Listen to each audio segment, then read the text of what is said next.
my senior year, after I really accomplished pretty much everything that I thought would at least get me drafted and get me on the road to a professional career, it seemed like when I had what I was seeking after, it didn't satisfy. It's exhilarating for a short time. Yeah. I mean, winning a major league game was exhilarating. Saving a major league game was exhilarating.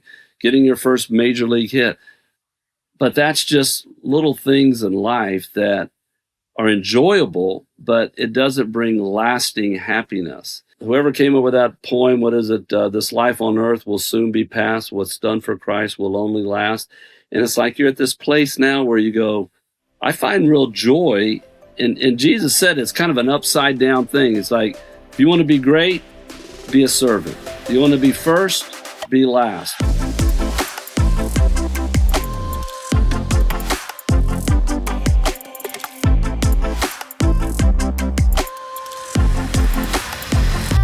Hey friends, welcome back to another episode of Lynx for Life.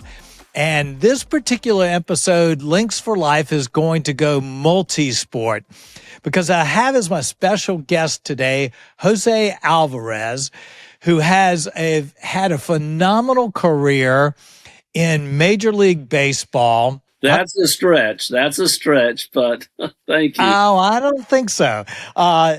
We're going to let you can correct the record, but it's pretty phenomenal as far as I'm concerned. Thank you. So lots of years in Major League Baseball, then transitioning to a kind of a second career in both golf and ministry put together. And so I think we're going to have a phenomenal conversation about all of your experiences across both baseball and golf, something that just excites me, and I'm really excited to hear about your whole story. And so we're just going to have a fun time talking about golf, the lessons we learned from golf, the lessons, the applications, the places that golf kind of uniquely can work in our lives and teach us and grow us. So, Jose, I'm really glad to have you. Thank you, Tommy. Good to meet you. And as I said off camera, you're the fourth Tommy Thompson I know, and I'm so glad to, and all of them are good guys. Well, one of them was my manager, and he was so-so, but I'm looking forward to this time. Thanks for having me on. Oh, man. Well, thank you for being a part of this.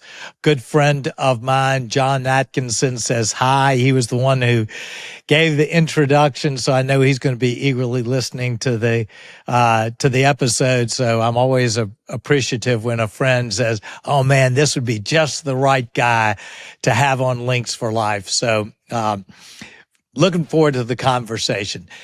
Let me tell people a little bit about you. I think baseball fans will probably already know about you, but let me tell people a little bit about you. You had a long career in baseball, 16 years, as I understand it, 5 years in the major. You were voted most outstanding pitcher in 1988 with the Atlanta Braves, which that's pretty illustrious if you were voted most outstanding pitcher for any year. Pretty impressive to me, at least. Over my right shoulder here is exact trophy, actually. And I tell people, I was better than John Smoltz and Tom Glavine that year. They were only 14 at the time. But I don't know if it's an honor. We were the worst team in baseball, and I was voted as the most outstanding pitcher. So I don't know what that means other than we weren't very good. Well, it's pretty impressive to me, at least.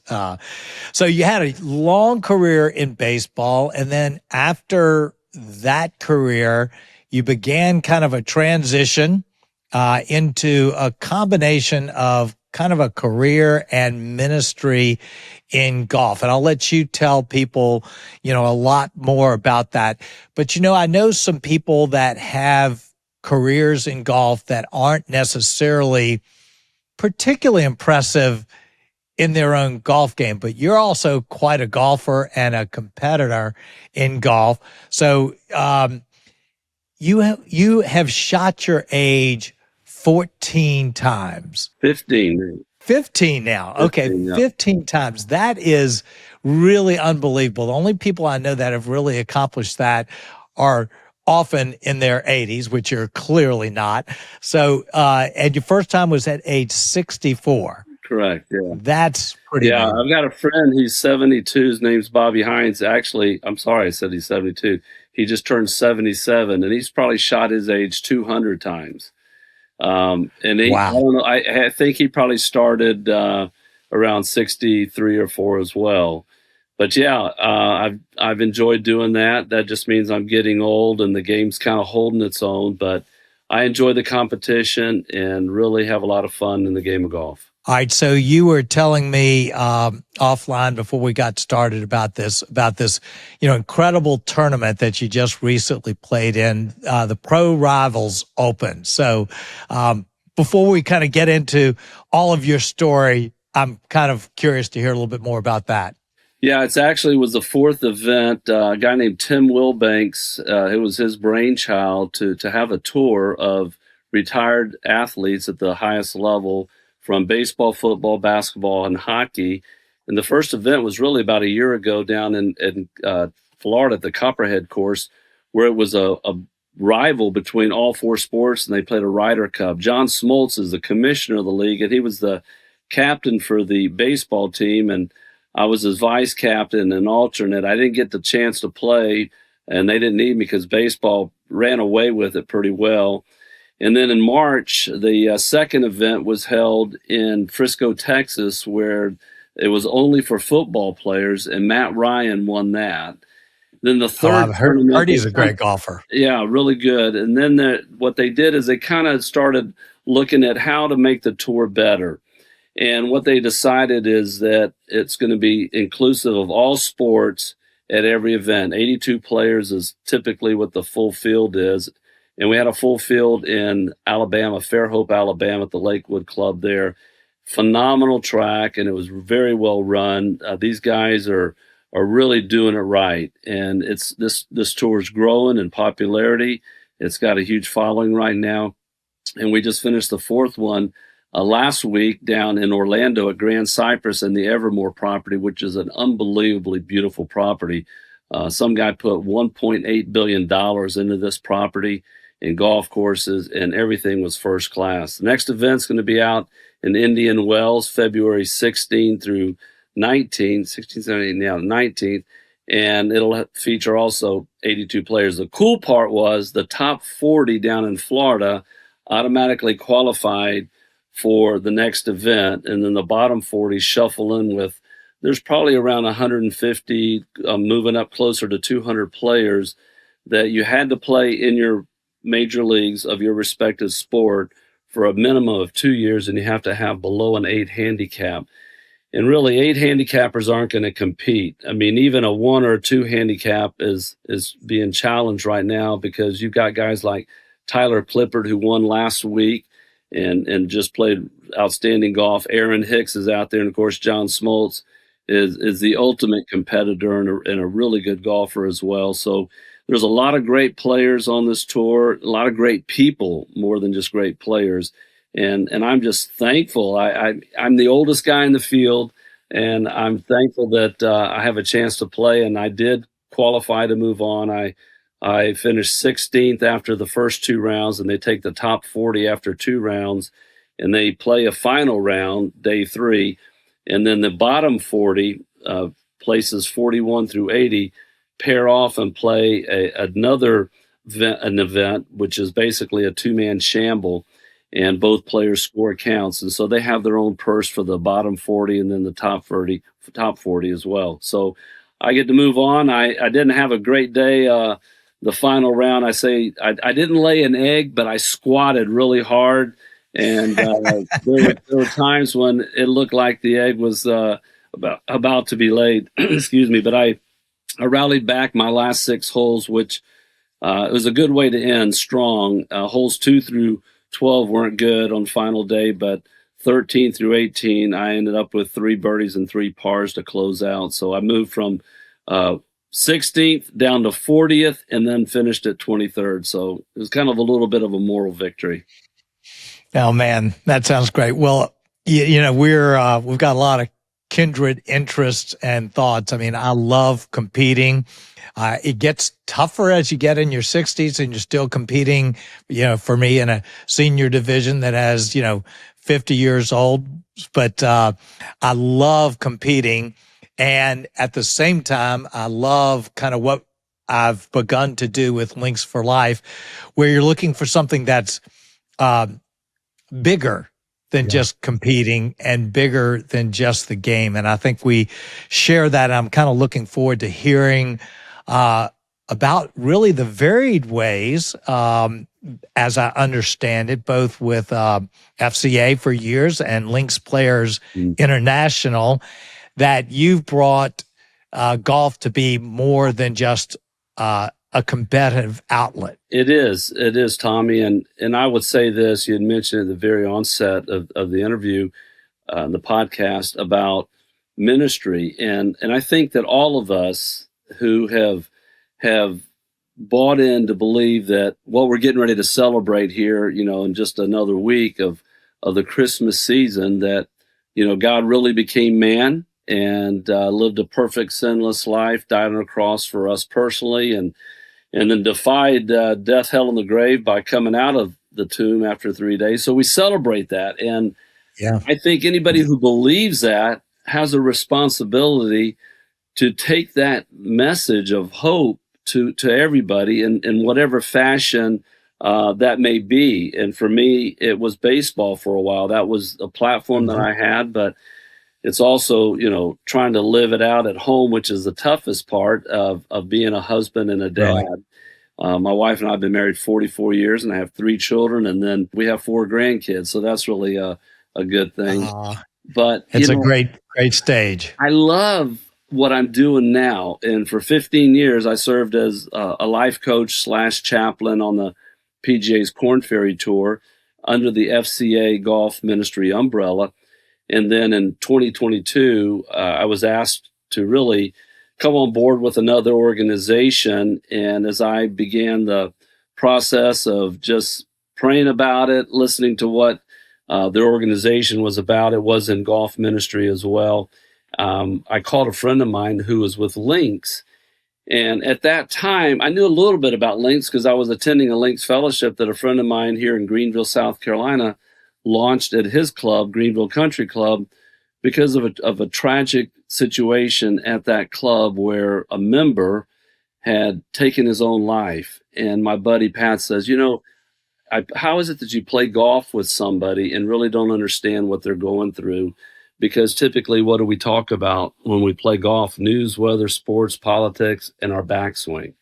And he said, do we ever talk about, hey, how you really doing? How's the family? How's the wife? What are you struggling with? Or what are you having success with? And so he said, do you know anything about this organization called Lynx? And I said, I know a little bit about it. And he asked me, would you help me start a Lynx fellowship here? And really, he launched it because I was, fully involved with FCA. And yet I came alongside him and helped, facilitate some of the meetings and speak at them. And then as I started this process of, really looking at whether or not I should go on with this other organization that was courting me, I called a buddy of mine named Derek Wong, who, if you saw the movie The Mulligan, he's the Asian character that plays the billionaire and has his big plane, and he's playing in the Pro-Am. But Derek's been on staff with Lynx for years, and we became friends in April. Well, actually, we became friends the fall of 21. And then in 22, we got together down at the Masters for the launch of the Mulligan movie. We got to play golf together. And so I called him up because he knew the 2 guys that were the CEO and CFO of the organization that was reaching out to me. And I said, what do you think about him? And he asked why. And I said, well, they're asking me to be their executive director. And he said, well, you mean you'd leave FCA? And I said, well, I'm not looking for a job. They came to me. I'm just trying to vet them. And then he says, Jose, I think God's been telling me to call you and ask you to pray about coming on board with Lynx. And I was like, I'm hanging up on you right now. And so I listened to it for a bit, talked to my wife, Dennis Darville, one of our Lynx staff, and actually is really in charge of all the editing now in our Lynx Daily Devotional that comes out Monday through Friday. And if listeners need a great devotional, golf related, comes out Monday through Friday, we'll send them a link. They can just go to lynxplayers.com and click on Daily Devotionals. But Dennis came up, met with Michelle and I, and he and his wife, Leanne, and we finished the breakfast meeting. They drove back to Atlanta, and I'm sitting in the car with my wife, and I said, well, what do you think? And she said, well, you're not going to like what I'm going to tell you. And I was like, well, tell me anyway. And she said, I think if God's ever prepared you for ministry, it's with Lynx. And I remember hitting the steering wheel saying, I don't want to raise support because I didn't make the millions. You know, you gave me a nice intro. I wish I had played 15 years in the major leagues, but I played parts of 5. And most of my minor league days were very difficult. So 11 years of my professional 16 seasons were spent in the minor leagues. My largest salary ever in the major leagues was $185,000. That was just my last year in '90 with the Giants in the big leagues. So we had to have a job, and I was content where I was. But when this new opportunity came up, it was a tripled my salary, and I was like, wow, this is great. And I didn't have to raise it. But now if I'm going to go with Lynx, I've got to raise it. And I just said, I'm tired of raising support. And she looked at me, she said, honey, if this is where God's calling you, don't worry about it. He'll provide.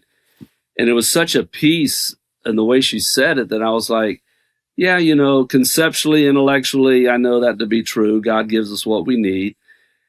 But there was something about when she said it, it was almost as if a peace just came over me, because I was really leaning towards, you know, believing I wasn't cut out for the other job. I knew of the 9 things I was supposed to do, I could have done 3 in my sleep with excellence. 3 could have been so-so, and 3 I would have destroyed the organization. So I was like, no, gosh, you guys do not want me.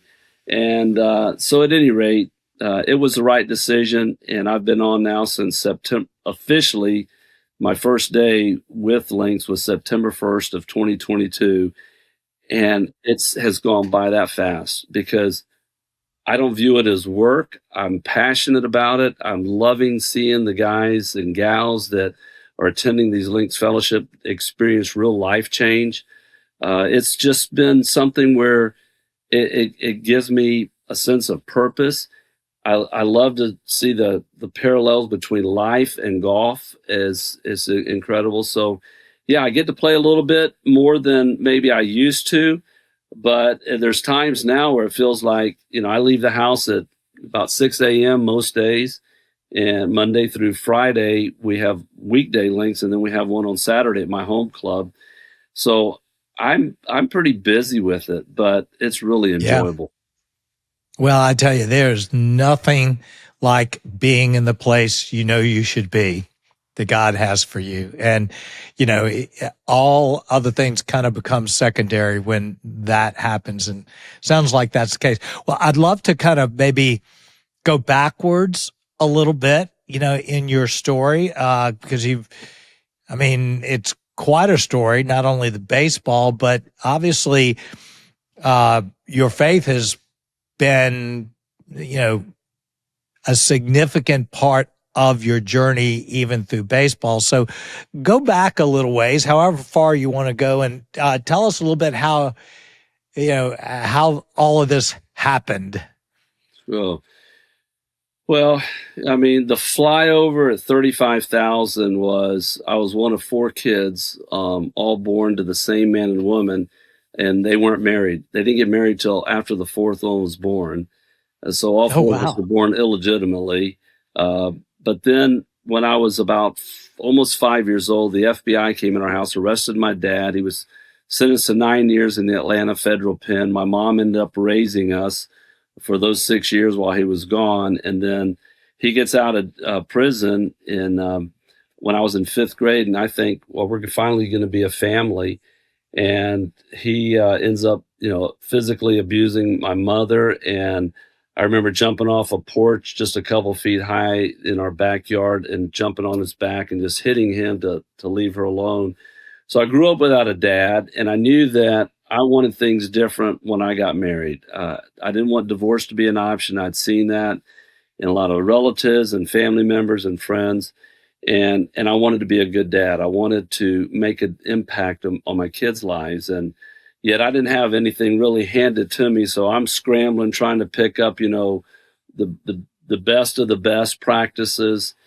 But even taking a step back before that took place, I went to college in Tampa for 2 years at a junior college and began to grow, get a little bit better. And then I was offered a scholarship originally to Florida State, and then they took it off the table because they thought I was left-handed. I mean, like, where are your scouts on that? And it's interesting is there actually is another Jose Alvarez that uh, played in the major leagues with the Red Sox or the Tigers, the Nationals, the Phillies, and the Giants. And I get mistaken for him quite a bit. But he had a brilliant career. He had a much better career than I did. But he's from Venezuela, very dark complexion, and he's about 20 pounds heavier, an inch taller. And I say, can't y'all look at the difference and tell us apart? He's left-handed. I'm right-handed. So, um, so I played junior college and then got a scholarship to Lafayette, Louisiana, out of junior college, the Raging Cajuns, and that's really where my faith journey began. My sister actually snuck in my suitcase a little pocket New Testament, and I thought, yeah, I'll start reading it. And it had the Psalms and then the New Testament, and I got bogged down somewhere, probably before the 23rd Psalm, and then I'm in college, and in college where I went to school, I think there was about 3 girls to every guy, so you could be ugly and still get a date. And so I really wasn't. I knew intellectually in my head who God was. I believed the stories, but I never really went all in and let that head knowledge become a heart fulfillment. And so it was my senior year, after I really accomplished pretty much everything that I thought would at least get me drafted and get me on the road to a professional career.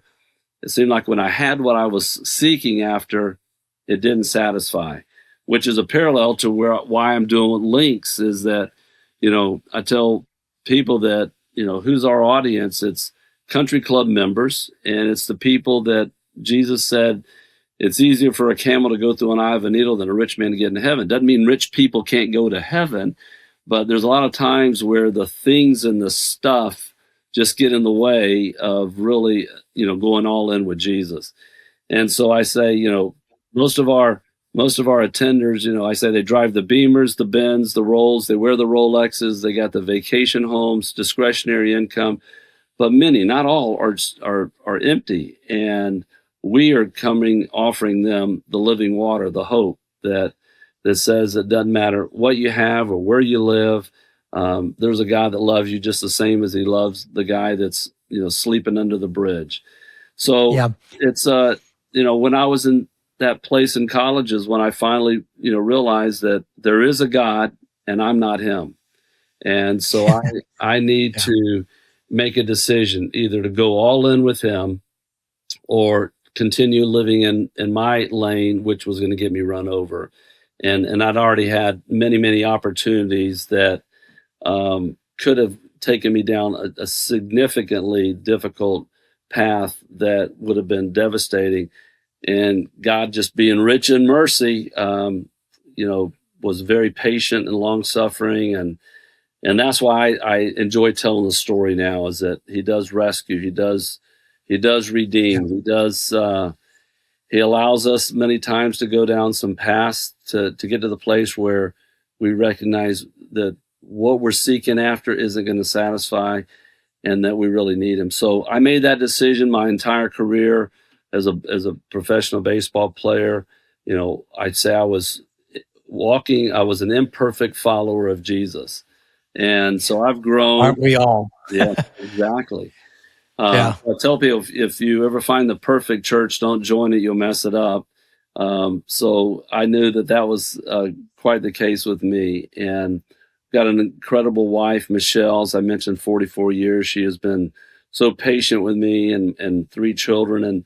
And I know that there's things I look back and go, man, I wish I would have done that so much different. I wish I would have been, better in this area, and I wouldn't have done that, and I would have been a better. But I've learned, and I'm trying to walk, step by step, keeping my eyes on Christ and allowing His Spirit to do what He said He would do, to empower me, Yeah. correct me, and guide me. And there's times that I know that I've blown it, and there's times when I can sense His presence. But that's kind of what has led me throughout my career. I retired well, baseball players don't retire, they just don't get re-signed. So 95 is when my last year, and I played for 7 different organizations over my 16 seasons. And it went Braves, Astros, Royals, Expos, back to the Braves, to the Giants, to the Reds, to the Blue Jays, back to the Braves, and I was done. Wow, that's crazy. Well, you talk about kind of the Lynx players, and it's for the Beamers and things like that.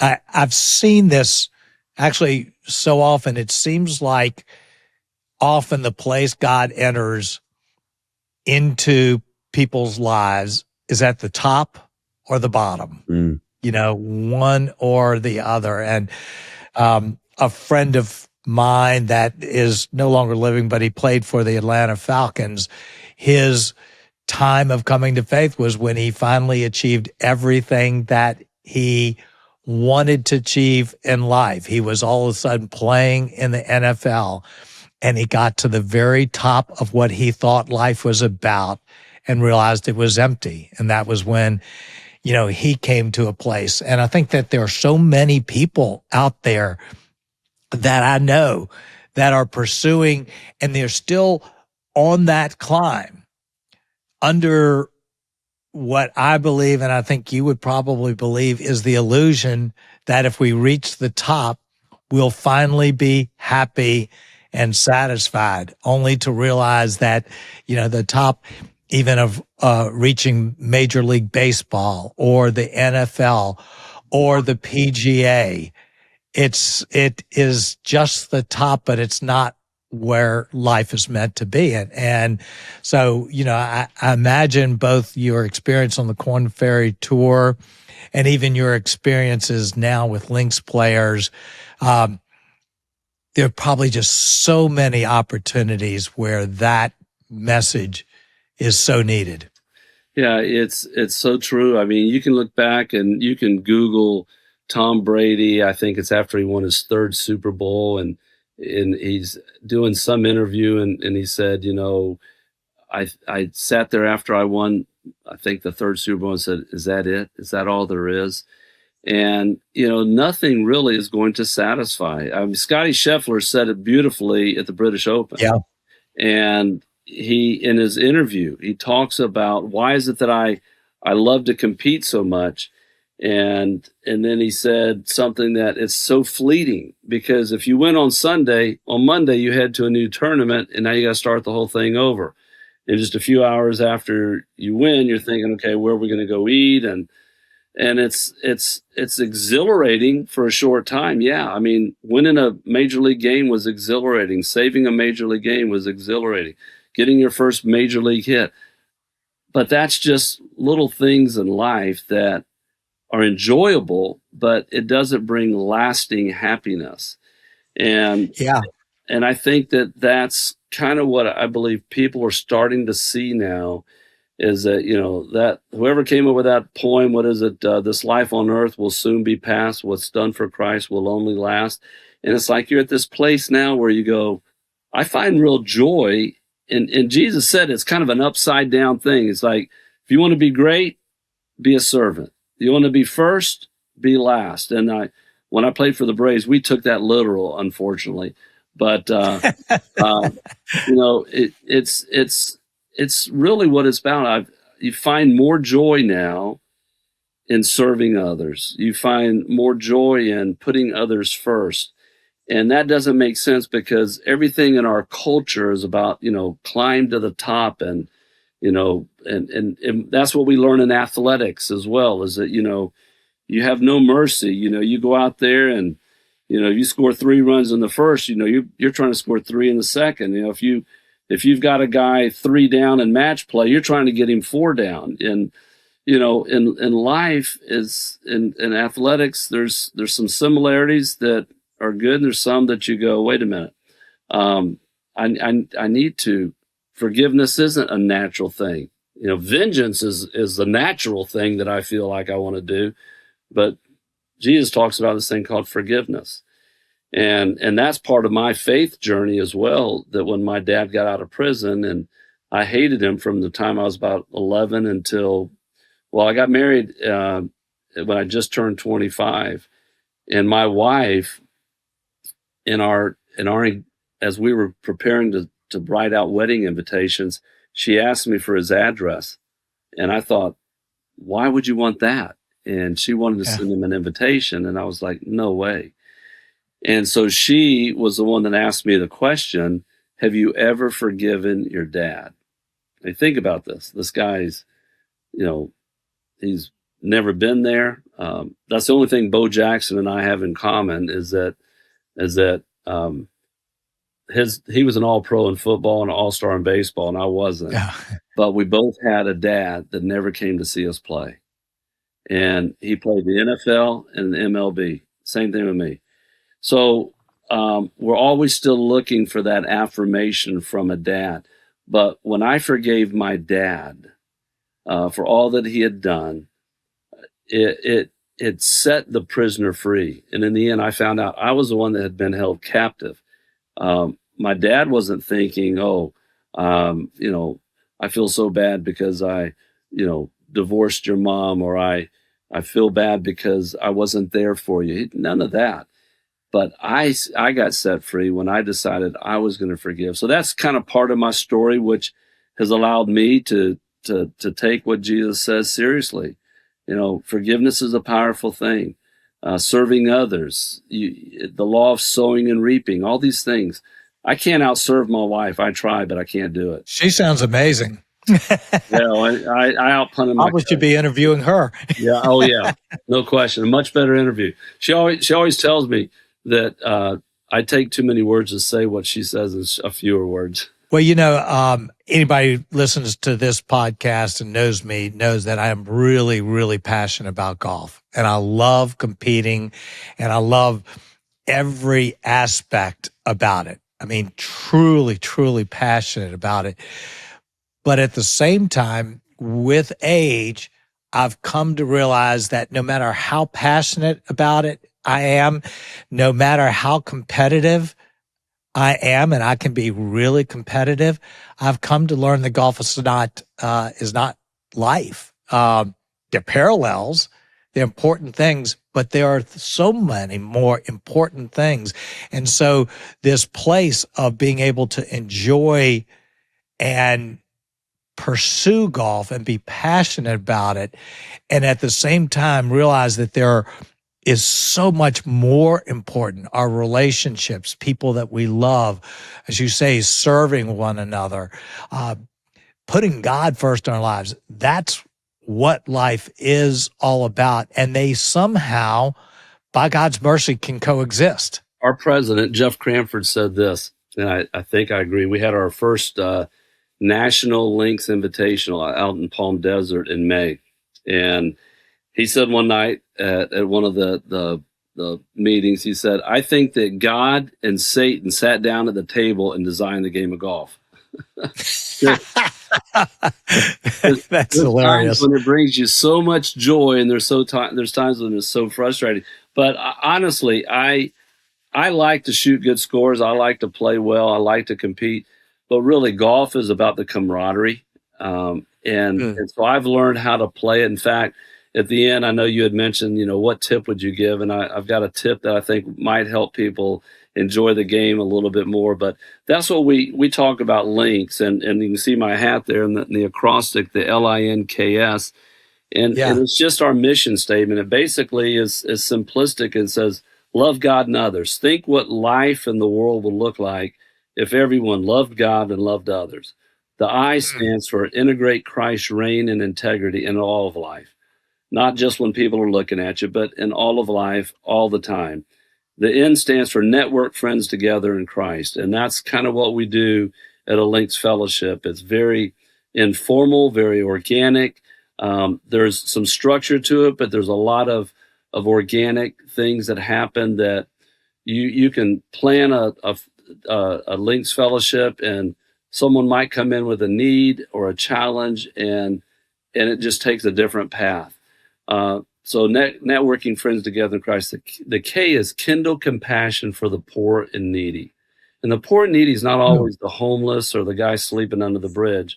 Many times, particularly in golf country clubs, it's the poor in spirit. It's those who Right. that God said, blessed are the poor in spirit. I think that we have a lot of people that have so much, but don't recognize it, and ingratitude can make a person really miserable. So kindling compassion for the poor and needy. And how do we express that? There's a lot of people that have been bruised by Christianity, or people who call themselves Christians, and as a result, they've kind of given up on God altogether. And what we try to do is reintroduce people to the real Jesus, not the angry Jesus, not the one who's the judgmental, looking at the whole counsel of God, but helping people understand that there's a God that loves them, not based on their performance, because none of our performance is going to measure up. And then the S is the last of the Lynx acrostic, and it just stands for share Christ through the great game of golf. And so we get to share Christ.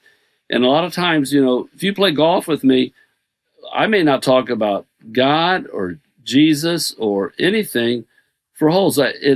We really learn to ask good questions, and you'd be surprised how many times you play with someone who's seeking and searching. And they know, if they're playing golf with me, they may know a little bit about my background, and they may feel comfortable in talking to me at some point in time, but it's probably not going to be on the first tee. It might be after they see me make a double bogey and they see the same kind of response as if when I made a birdie. So it may be in the way I handle myself. It may be in the way that I serve. How many times have you played golf with someone and they're chipping close to the green, and then they chip it up there to 10 feet, and they lay their wedge on the green by their towel, and they mark their ball, and then they go putt out, and people will walk right by their club and go to their cart, where they could have just reached down and picked it up and handed it to them when they walked off. And so you learn a lot about someone, how they serve, and learn a little bit about yourself. Do you have a servant's heart? Like, I see that club there, but hey, he can pick it up himself. He's able. Or the first person putts out and they walk off the green to the cart. The common courtesy thing is go pick up the flag so you can put it in the hole after the last guy putts out, and you can move a little quicker. So how a lot of times we get so wrapped up in ourselves, we don't even think about others around us. And golf exposes that pretty quickly. Well, one of the unique things about golf, actually talked about this in a recent episode, talked about the environment of golf, and what Pia Nielsen and Lynn Marriott talked about, the different boxes. You have the think box, where you prepare for a shot, the play box, and then the memory box where you kind of assess it. And what we talked a little bit about it, the unique thing about golf is about over 50% of the time that we're on the golf course, none of those things are happening. We're just walking down a fairway. And I call that the refresh box. And that refresh box is this tremendous opportunity that exists for us, whether we're playing well or badly, to refresh ourselves. And one of the best ways we can do that often is just in a conversation with the people that we happen to be playing with. And one of the best ways, as I talked about in that episode, to deal with anger is to turn to the person and say, how's life going? For you, and you get outside of yourself. And that's unique. You don't really have that in quite the same way in other sports, where you have that time while trying to compete, while trying to play your best, to enter into life with other people. And I think that's really a beautiful part about golf. And done well, it can really have an impact on people's lives. Yeah, 100%, Tommy. And what's interesting is if you look at every sport except golf, it's all reactive sports. You know, in football, basketball, you're always reacting to what someone else is doing. You know, if a quarterback's calling an audible, he's calling an audible reacting based on what he sees the defense. An infielder, the only position in baseball that's proactive is pitching. Yeah. Nothing happens until I decide to release the ball. Of course, now with the pitch clock, you better do it within a certain time period. But golf is a proactive. In other words, nothing happens until I pull the club back. And so a friend of mine, his name's Randy Joyner. He's out of Ballantyne Country Club. He's a director of instruction there, and he's a great teacher. He's helped so many guys. He's been my buddy and a really good golf instructor for years. But he says you have three parts of the shot. You have the pre-shot, you have the shot, and then you have after the shot.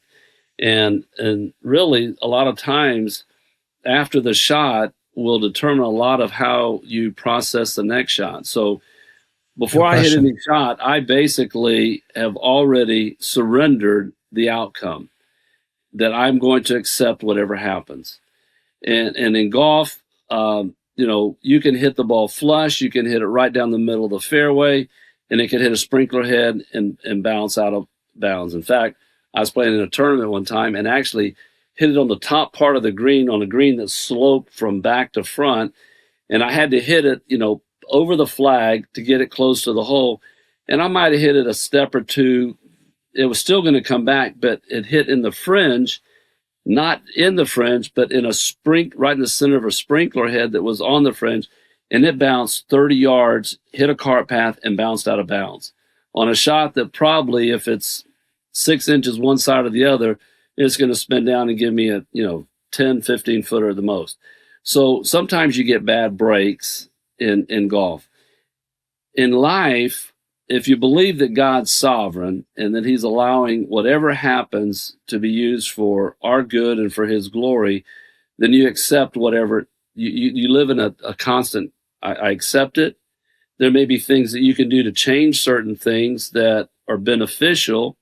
Meaning, you know, if I'm lazy, then I have to accept that this is what I got. But guess what? God's given me the ability to not be lazy and to be assertive and to take care of the things that would make me more responsible. So there's some circumstances I can choose just by a different behavior, but there's some things I can't change. I can't change whether or not the tests are going to come back malignant or benign. I can't change, you know, whether, you know, someone chooses to, you know, have an addictive behavior.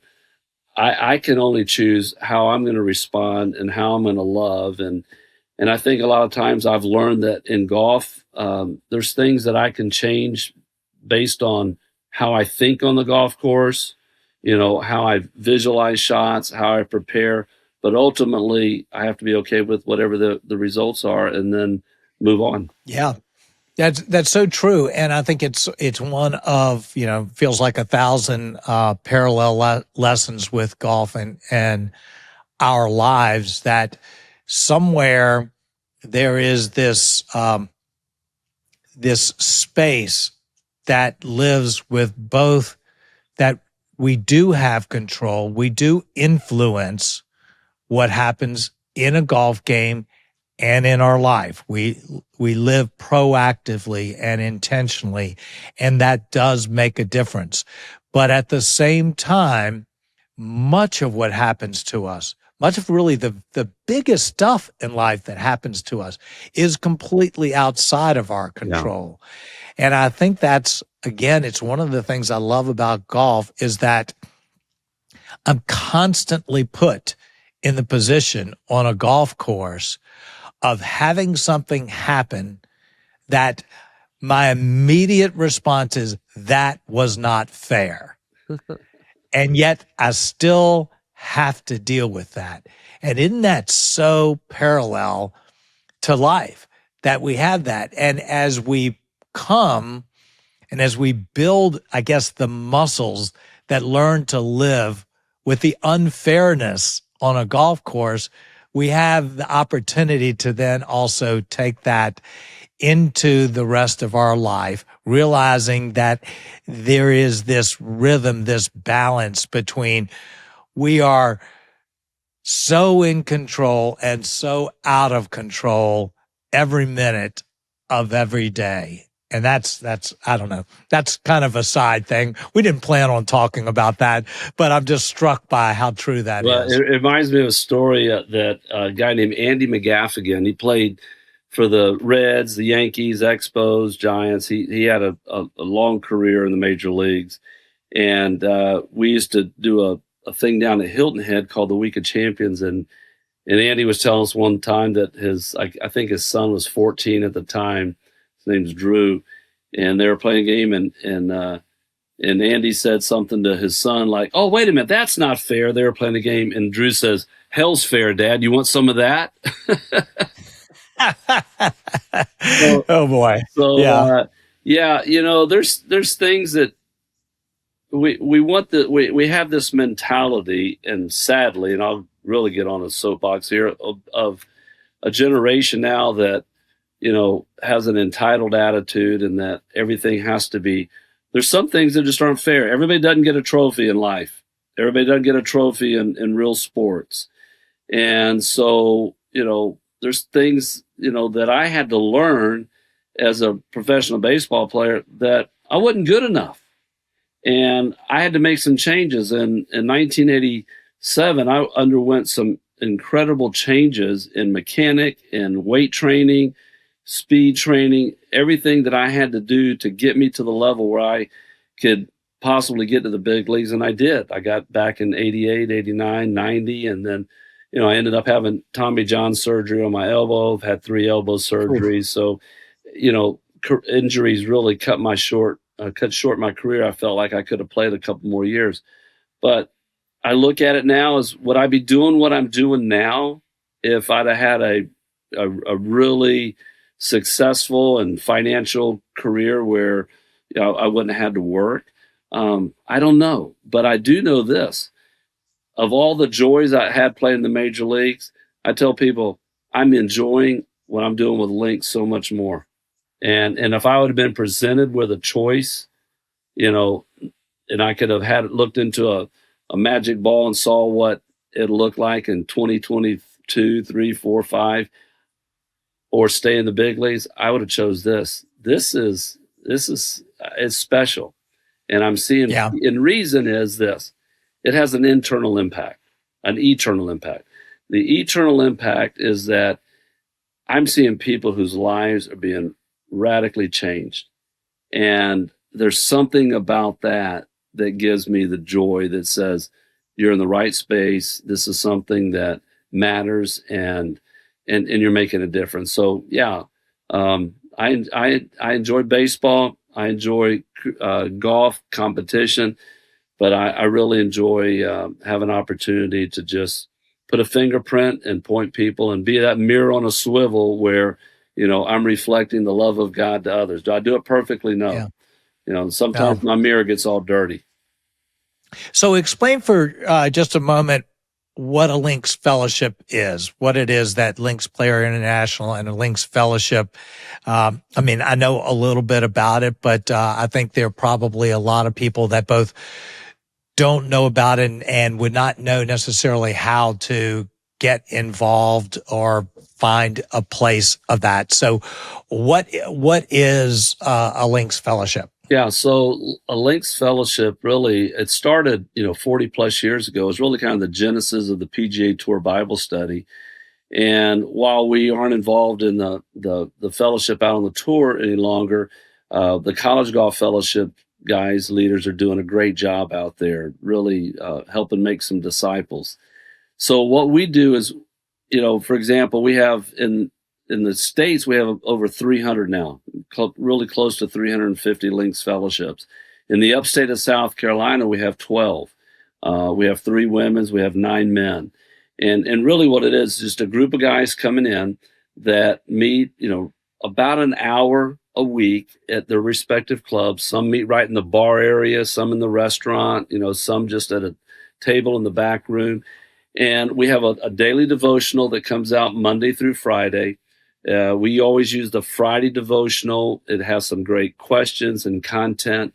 It's very leader friendly. We call it facilitator friendly. And it's really guys getting together. And what we say is, what you say here, what you see here, what you hear here, let it stay here when you leave here. It's a safe space where you can really look at the life and the words of Jesus.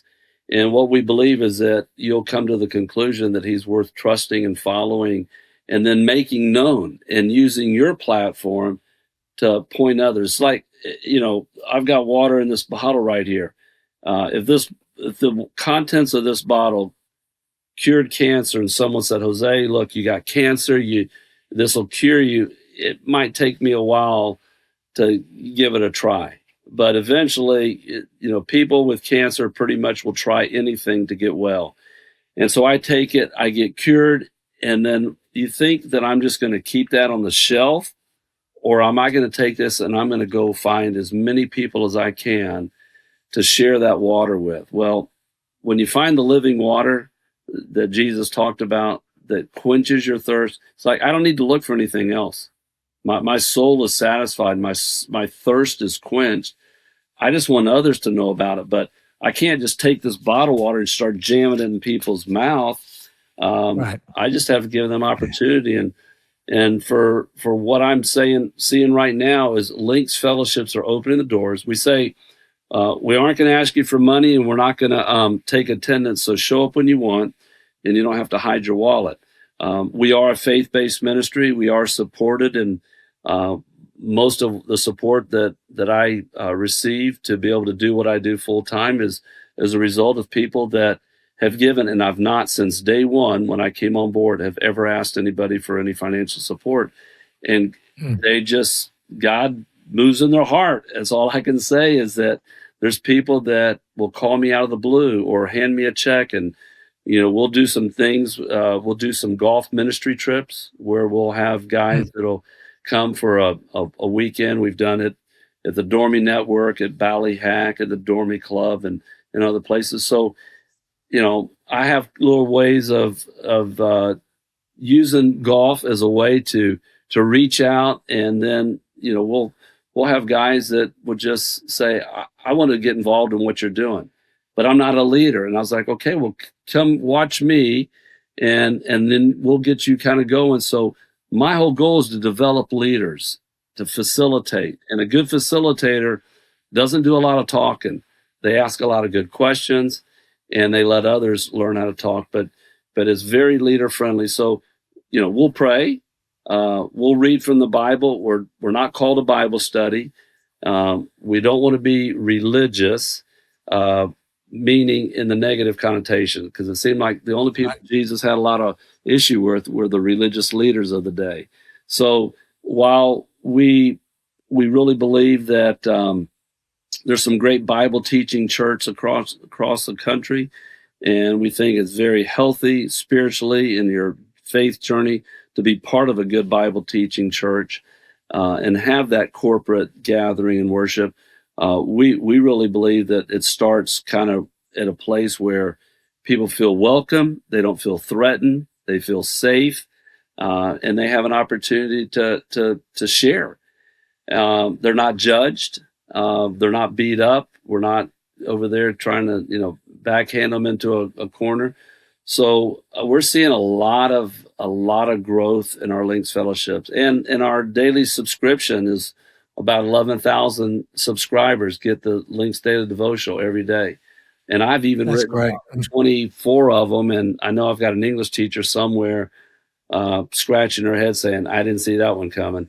So, yeah. I occasionally write devotionals or blogs, posts, whatever you want to call them, for Lynx for Life, these parallel lessons. So I certainly kind of know and hope those are impactful. And I think really just there's such a place, particularly even in the country club world, for us to just encourage one another to be the best we can be, even out on the golf course. And I'm sure that just in and of itself has a tremendous impact. If someone is interested in a Lynx fellowship, how do they know if there's one in their area? Yeah, Tommy, the easiest way is go to lynxplayers.com, LINKSPLAYERS.com, lynxplayers.com. And on it, you can see About Us. You can see Find a Fellowship. You can click on it. In fact, the simplest way I could show you in 2 seconds here on our phone is you just hit the Lynx logo, and it just jumps right in, and it has so many of the good things that so that's kind of what it looks like. That's Dennis right there. And then if you just click on the upper right hand corner, it says About Us, you can find fellowships, find a fellowship. So you can have pretty much everything that you want on there. Right. I had one guy, he was interested. I said, go to our website, just peruse it, look around. He said, I called him up the next day and I said, so did you get a chance? He goes, I spent 2 hours. Y'all have the most unbelievable resources. We have devotional. We have a whole library of video and cast. We've got Bernhard Langer on there and many tour pros, Ted Scott, Scotty Scheffler's caddy. And actually, Scotty Scheffler, I think, is on one of the podcasts. But we have so many good resources, and we're a very nimble organization. We don't have brick and mortar. We have a staff that's growing. When I came on in 2022, I think we had about 12 or 14 full-time staff. I think we have 25 now. So we've doubled, and it's growing. And we actually have a Lynx fellowship in Ireland. So that's why it's international. I'm taking a group of guys to Scotland in July, a Lynx trip that one of our leaders here at a club has made many trips to Scotland. He's actually a member of a course in Scotland. And so he's put a trip together that he knows the ropes, and it's probably a $12,000 trip that guys are going to be able to go for about $5,000. You probably know he's been on an earlier episode of Lynx for Life, Pete Hiskey. Pete, I love Pete. Pete stayed in my house, and we've been friends for years. So Pete's a wonderful guy, and he's over there all the time. And I think they're actually him and his dad. And his dad, Jim Hiskey, is really one of the pioneers of Lynx. How about that? So, oh, wow. Yeah. We had a great conversation, and he is active in trying to bring golf and faith together in a new, fresh way to Scotland. And you're probably familiar with that. So we had a great conversation about that. So lots of connecting points with all this. So Lynx Players International, the place to access it. Just lynxplayers.com. Yeah. Maybe just get in touch with the incredible devotionals, and then you may find a fellowship also. So there's so much there, and it would be great, and I'm sure you would welcome people connecting with you. Before I get that information, though, I want to know your golf tip. Yeah. So baseball was one pitch at a time, one batter at a time, one inning at a time. And anybody that goes out there and plays golf knows, it's one shot at a time and one hole at a time. And I think when I learned how to, see the shot I wanted to hit, David Cook wrote a great book, 7 Days in Utopia, Golf Sacred Journey. Wally Armstrong, who I was just with, wrote The Mulligan. And a lot of times I think what we do is we have this expectation that we're going to go out there and play a perfect round of golf without any challenges. We probably would never play golf if we got to that place where everything was, fairways, greens, and one putts. It'd probably be boring. It'd miss the adventure and the journey of what golf can be like. So I know when I tee it up that I'm not going to have, 18 perfect holes. but I've learned how to take one shot at a time, and that, the shot I have right now is the most important shot, and stay focused. For somebody that has ADD, ADHD, USDA, WD-40, I need something where I only have to focus for a short period of time. So I have the pre-shot. I see the shot I want to hit. I visualize what a perfect shot looks like. I see the trajectory. I see in my mind the ball land, and then I step in. And when I step in to hit the ball, I'm not thinking mechanics. I'm not thinking golf swing. All I'm thinking is, what does that club have to do to hit the shot that I want to accomplish? And after I hit that shot, whether it's either awesome, acceptable, or I can do better, and I've learned to accept whatever it is. So you got the pre-shot, I've got the shot, and then the after the shot or the post shot is, what did I learn? If I never say the words, I blocked it, I pushed it, I topped it, I thinned it, I chunked it, nothing negative comes out, because death and life are in the power of the tongue. So I know when I blocked it. So instead of saying I blocked it, I'll say to myself, and sometimes even out loud, Jose, stay in that shot, finish that swing, and you're going to see the ball fly the way you want it to fly. So once I leave that shot and I walk away, I'm moving on to the next shot. And I'm already thinking about the adventure of how good is it going to feel to hit that chip shot and get up and down to save par? Or how good is it going to feel to blast it out of the bunker and make that putt to save par? So you stay present. You realize that my identity is in who I am and whose I am. It's a vertical thing. And so my identity is not going to be the same as my performance. My identity is in what God says of me. I'm chosen, loved, forgiven, redeemed, rescued, heir to the throne, child of God. Abba, Daddy. So I know who I am and whose I am. I get to play golf. And my score is not reflective of my identity. The score is reflective of my performance, not only physically, but emotionally and mentally, of how I think on the golf course. So that's my big tip. Stay present. Know your identity, number one. Make sure your identity is in Christ.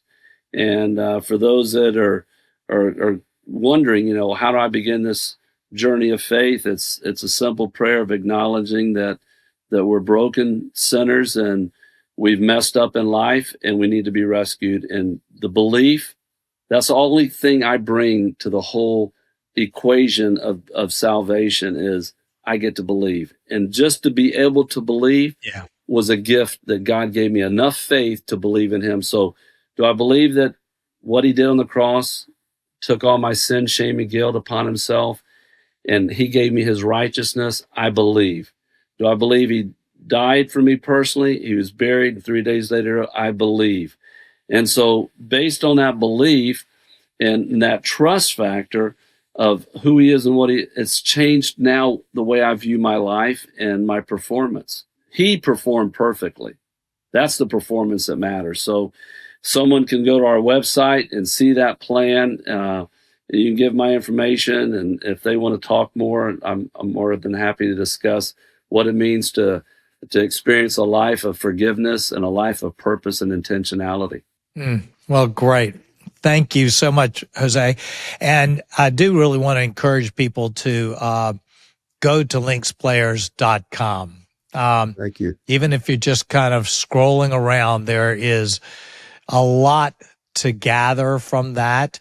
And there's just a lot of opportunity. It's what Lynx for Life is about, is just realizing that we have this privilege, which it really is, to play this wonderful game of golf and to learn from it and grow from it. And that can help us so much in all aspects of our life. And so, I appreciate it.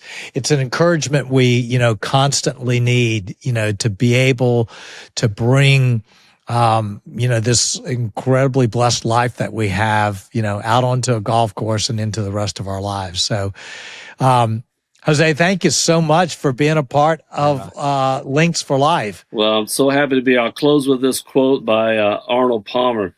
He said, golf is deceptively simple and endlessly complicated. It satisfies the soul and frustrates the intellect, highlighting the game's complexity.